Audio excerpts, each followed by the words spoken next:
Tonight on our climate special, we look abroad for inspiration. Amsterdam is now pursuing what's called a circular economy. That's where products and materials are reused and recycled. We'll debate our plans for a circular economy with business and the minister responsible. We'll also look at how some companies' green claims don't stack up. The cost involved in misleading advertising has never been higher. We're in an era where we need strong, urgent climate action. And recycled, but in no way reduced. We'll speak to Ireland's EU Commissioner about the return of Brexit's thorny issues.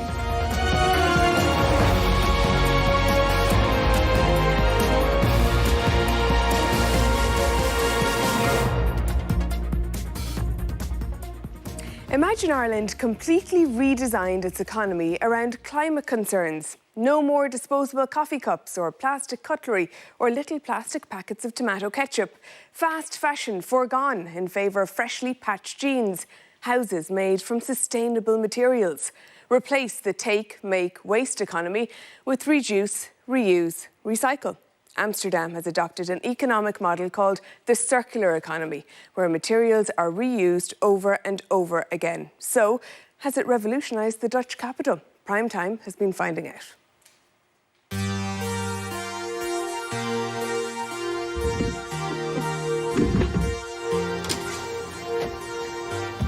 Hello there, Ireland. Hello there, Primetime. My name is Tycho. I've been living all my life in Amsterdam. We're going on a bike because that's my favorite way of transportation. But first, it's time for some coffee. Just regular coffee, not Irish coffee. Cheers.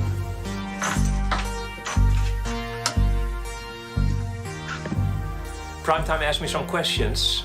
Can you explain why cycling is so important in Amsterdam? The government, the municipality of Amsterdam, are helping. They're supporting green initiatives. If you want to park your car in the city center, it costs €7.50 per hour. And because it's so expensive, hardly anyone is parking their car in the center. People decide to take the public transport or the bike. Other innovations are also happening. Stuff like making regular bicycle roads wider and wider every time they're being restyled. And everything is helping to make the city more and more bike-friendly and less car-friendly. But it's not just cycling that's improving the climate here. Amsterdam has targeted 3 key areas: construction, consumer goods and food. By 2030, the city has committed to reducing consumption by 20% and reduce food waste by 50%. Some stores in the city have adopted to the True Price scheme. It's where you buy a product, but pay a little extra for the environmental costs, to the land and also to help low-paid workers. These bananas are from Peru. Bananas is one of the most important products in supermarkets. That the normal price is $2.79.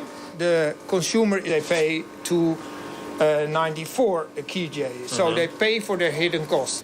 The co-founder of the True Price scheme is Michel Scholte. True prices are the prices that you see on the shelves, and we also show what the social and environmental costs are. These are costs that are incurred to society. For example, for a bag of potatoes, you pay 20 cents extras, and with those 20 cents, farmers can actually design a system that is more regenerative. They can enhance the quality of the soil. When you buy potatoes, tomatoes, or any other agricultural commodities, you use land, you infringe upon the habitat of birds, of soil dwellers, of species, and there's an increasing use of pesticides for fruits and vegetables. You need to compensate for that, to have a regenerative agricultural system. We go to the checkout and I show you how it works there. All right. The cost of living is increasing. But True Price outlets do not believe it will put people off paying that little extra. The True Price movement hasn't been greater. And I think that is because one of the key reasons that people are in the poor conditions increasingly is because they don't get a living wage. This is something that we think should be added to the price. You know, it's actually in the advantage of the lower income groups to ask for true prices. On to our next destination, Schoon Schip, which is all the way in the north of Amsterdam, and we're now in the south. So let's go. We're also going to take the ferry. Amsterdam is now pursuing what's called a circular economy. That's where products and materials are reused and recycled over and over again. You can see it happening across the city. Take housing.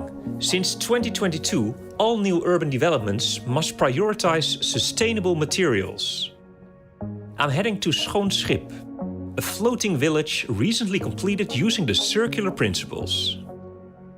Schoon Schip is a floating neighborhood of over 40 households.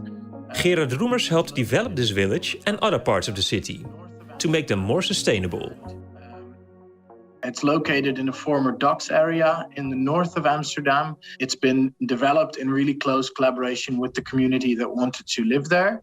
They had the aspiration to create the most sustainable neighborhood in Europe at the time.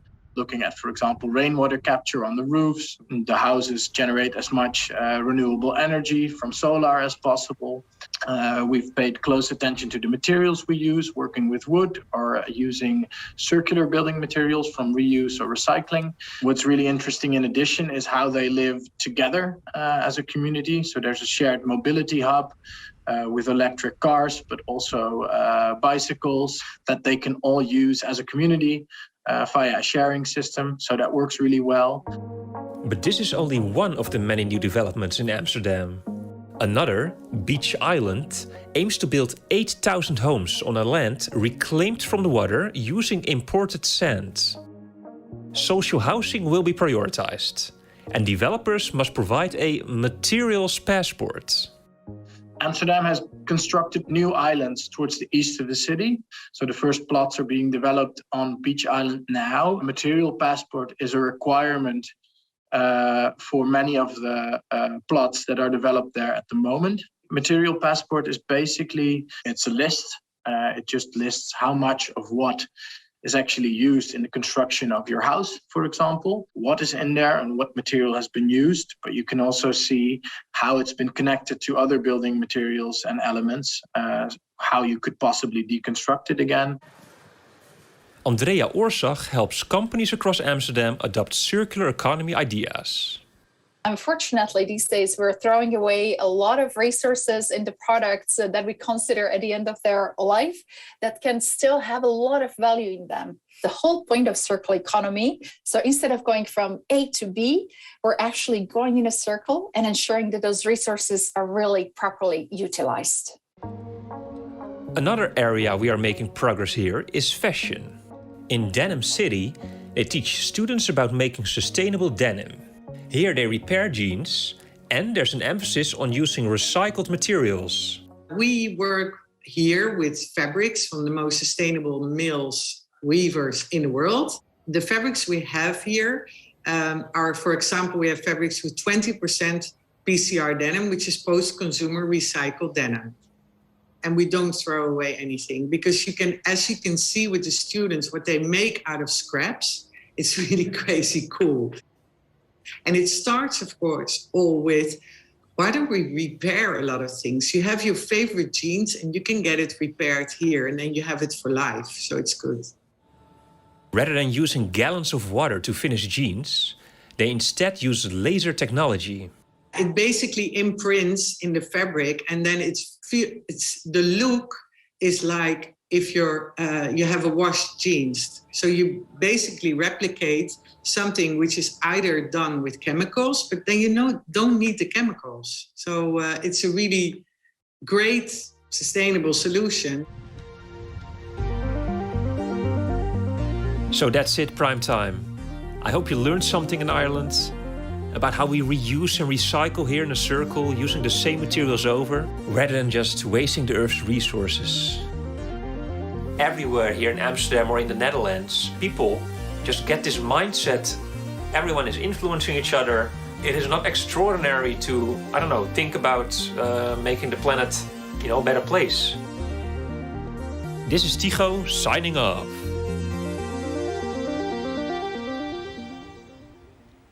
And that report produced by Primetime's Philip Gallagher. Well, for more on this, we're joined now by Oisin Smith, Minister of State at the Department of Public Expenditure and Reform, with special responsibility for the circular economy, and Danny McCoy, CEO of IBEC. And you're both very welcome to the programme this evening. Thank you for joining us. Minister, I'll come to yourself, and just looking at Philip's report there from Amsterdam, giving us an insight into how a circular economy can work, and dramatically reducing food waste, reusing your clothes, fast fashion, sort of a no-no, and look at reusing your clothes instead, single-use plastics, sustainable building materials. It's a really fundamental change to the way we live, isn't it? It is, because up to now the idea of the economy is that the more that you can produce and the more that you consume, that's the measure of success. So that whole idea of GDP is that consumption is the goal, and that is the sign that you're wealthy and prosperous. And the faster that you can deplete your finite resources, the faster you use all the food in your cupboard, the richer you are, and that doesn't make any sense. Okay. I think there's been a realisation of that. The Dutch are really good at this, and I'm impressed by what they're doing. I met with the Dutch embassy, I went out to the Netherlands, and some of my staff are now going to go out and do an exchange out there and learn something about